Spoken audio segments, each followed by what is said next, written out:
Hi everybody and welcome. Today I have the LG Smart Monitor and I'm going to tell you how you can easily manage your home settings in your monitor.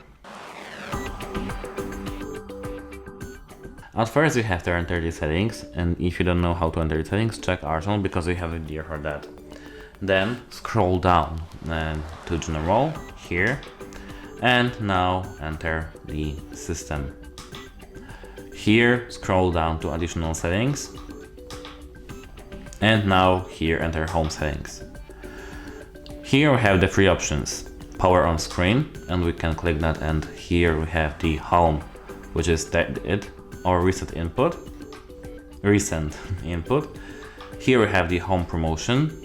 You can set to show or hide sponsor advertisements that appear in the home menu.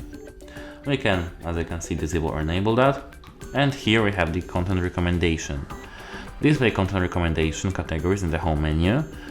Content recommendations may not be available in some countries. We can disable it or enable it back using just a single click, as you can see. This is the list. Here, if we disable home promotion, we can do a lot, as you can see. That's it. Hope it helps you, and goodbye.